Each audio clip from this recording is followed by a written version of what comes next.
Halo, apa kabar? Saatnya Anda menyimak berita Medan bersama saya, Auriga Agustina. Sejumlah berita menarik akan kami sajikan untuk Anda. Berikut 3 berita utama hari ini. Pengunjung pasar malam di Kabupaten Labuhan Batu terjatuh dari wahana permainan kora-kora pasar malam. Akibatnya korban alami luka di sejumlah bagian tubuh.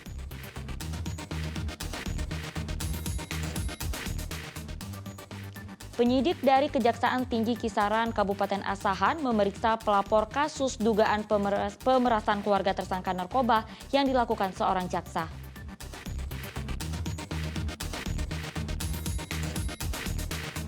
Presiden Joko Widodo rayakan keberhasilan Timnas meraih medali emas SEA Games 2023 dengan makan durian beramai-ramai.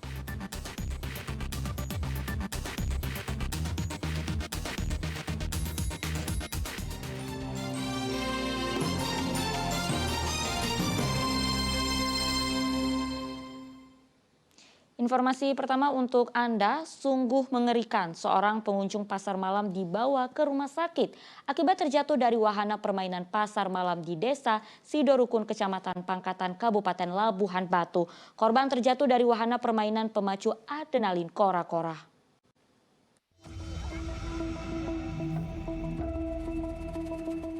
Kamera warga merekam saat pengunjung Riki, 18 tahun, jatuh dari wahana permainan kora-kora pasar malam.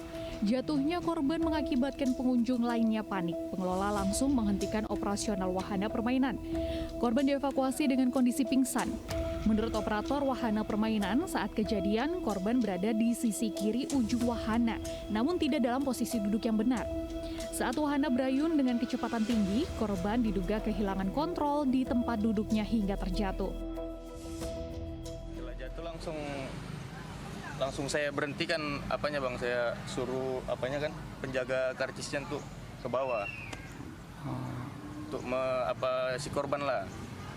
Lalu dibawa kemana bang langsung bang? Dibawa ke klinik Sri Pamela bang. Pamela mana itu bang? Sri Pamela klinik apa ya? Ini klinik rumah sakit perkebunan. Oh, perkebunan PTPN. Korban masih dirawat di Rumah Sakit Umum Daerah Rantau Prapat, Labuhan Batu. Selain trauma, korban harus menjalani perawatan khusus karena terkilir dan luka di beberapa bagian tubuh. Belum dipastikan apakah kecelakaan ini diproses secara hukum. Polsek Pangkatan belum bersedia memberikan keterangan terkait insiden ini. Tutia Lewia Lubis melaporkan dari Kabupaten Labuhan Batu. Oh situ bang ya? Oh situ. Usai memeriksa Jaksa Eva Kartika Turnip atas tuduhan pemerasan terhadap keluarga tersangka narkoba, penyidik asisten bidang pengawasan Kejaksaan Tinggi kembali memeriksa pelapor. Pemeriksaan dilakukan di kantor Kejaksaan Negeri Kisaran di Kabupaten Asahan. Meski telah dicopot dan menjalani pemeriksaan kasus dugaan pemerasan yang dilakukan oleh Jaksa Eva Kartika Turnip masih berlanjut. Pihak pelapor yang merupakan keluarga tersangka narkoba diperiksa di Kejaksaan Negeri Asahan. Penyidik asisten bidang pengawasan memeriksa Srilita, ibu tersangka MRR, di Kejaksaan Negeri Asahan dengan alasan kesehatan. Selain mengambil keterangan Srilita, penyidik juga mengambil keterangan tersangka MRR, tersangka kasus narkoba, serta Tommy Faisal Pane selaku pengacara pelapor. Pengacara pelapor menyatakan keluarga tersangka merekam video saat bersama Jaksa Eva Kartika Turnip karena dalam kondisi penuh tekanan dan ketakutan. Agenda nyari apa? Inilah ada panggilan katanya. Gue merasa tertekan, takut, gitu ya, didatengin polisi, datangin jaksa juga kan. Ya namanya beliau orang tua gitu ya. Jadi merasa tertekan lah intinya seperti itu. Nah kalau sekarang bang perasaannya gimana bang? Ini kan jaksa EKT, abang gimana bang? Dicopot kuasa hukum. Udah dicopot gitu. Sebenarnya kan kalau kita kan secara pribadi kita tidak ada masalah kan. Nah, cuman kita hanya kita minta hukum itu akan tetap ditegakkan. Sama kepolisian kita sayang kepada kejaksaan. Hingga pemeriksaan terhadap pelapor rampung pada Selasa lalu, Kejaksaan Tinggi Sumatera Utara belum memberikan hasil pemeriksaan terhadap Jaksa Eva Kartika Turnip. Sebelumnya seorang jaksa di Kabupaten Batubara dilaporkan melakukan pemerasan terhadap keluarga tersangka narkoba. Keluarga diminta menyetorkan uang sebesar 80 juta rupiah untuk mengubah pasal dari pengedar menjadi pengguna, meski kasusnya belum proses pelimpahan ke kejaksaan. Uang 80 juta rupiah disetorkan dengan mencicil hingga terkumpul 25 juta rupiah. Pada penyetoran keempat, ibu tersangka merekam jaksa Eva. Tuti Alawiyah Lubis melaporkan dari Kabupaten Asahan. Kita beralih ke informasi lainnya. Bandara Kuala Namu di Kabupaten Deli Serdang kini memberikan pelayanan lebih di setiap lift. Kini di setiap lift ditemani seorang operator. Hal ini juga dilakukan sebagai langkah antisipasi adanya kembali kerusakan yang membahayakan pengguna.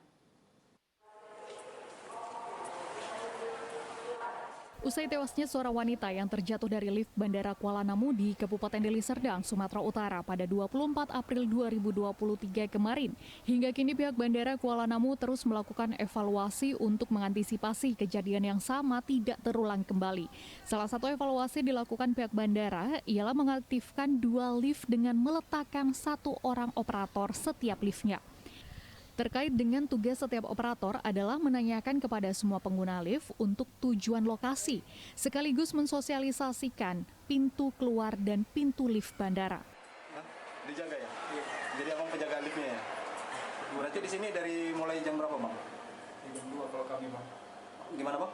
Dari jam 2. Dari jam 2 sampai jam 4. Sampai jam 4. Oh berarti ada shiftnya gitu ya? Dengan adanya petugas di dalam membuat pengguna lift kini merasa aman. Sebelumnya memang sih belum ada penjaga, masih kosong lift ya. Tapi tadi ini udah ada penjaga. Saya dengar pun info kemarin ada yang meninggal ya di lift gitu. Cuman karena udah ada penjaga ini syukur juga. Biasanya saya kemarin nggak ada penjaganya gitu. Tapi sekarang ini udah penjaganya, syukur juga sih. Merasa aman sih kita menggunakan lift ini. Rencananya setiap fasilitas lift nantinya akan diletakkan 1 orang operator lift. Muhammad Hamdani melaporkan dari Kabupaten Deli Serdang. 3 orang pria membobol sebuah kantor di Kabupaten Serdang Bedagai. Ketiga tersangka berhasil melarikan uang senilai 129 juta rupiah. Pencurian dilakukan dengan mudah karena bantuan orang dalam. 3 orang pelaku menggasak uang ratusan juta di kantor PT Gratika, agen resmi PT Telkomsel di Kabupaten Serdang Bedagai. Aksi pencurian dilakukan pada 17 April 2023 kemarin. Berdasarkan dari hasil penyelidikan, ketiga orang tersangka dengan mudah masuk melakukan pencurian karena adanya orang dalam yang membantu ketiganya membukakan pintu.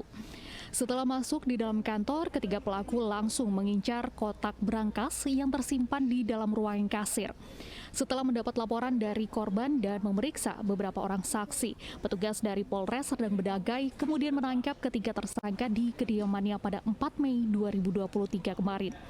Selain motor yang digunakan untuk melakukan pencurian, petugas juga menyita barang bukti berupa mobil dan beberapa perlengkapan milik tersangka. Pada tanggal 17 April 2023 yang dilakukan oleh orang dalam sendiri. Jadi dari korban yaitu PT Gratika, di situ orang dalam dari pegawainya sendiri yang melakukan pencurian ini. Mereka makanya dari pengembangan olah TKP dari penyidik ditemukan bahwa tidak ada kerusakan di pintu masuk maupun pintu keluarnya. Kini ketiga pelaku berada di tahanan Satreskrim Polres Serdang Bedagai. Ketiganya diancam hukuman maksimal 7 tahun penjara. Muhammad Hamdani melaporkan dari Kabupaten Serdang Bedagai.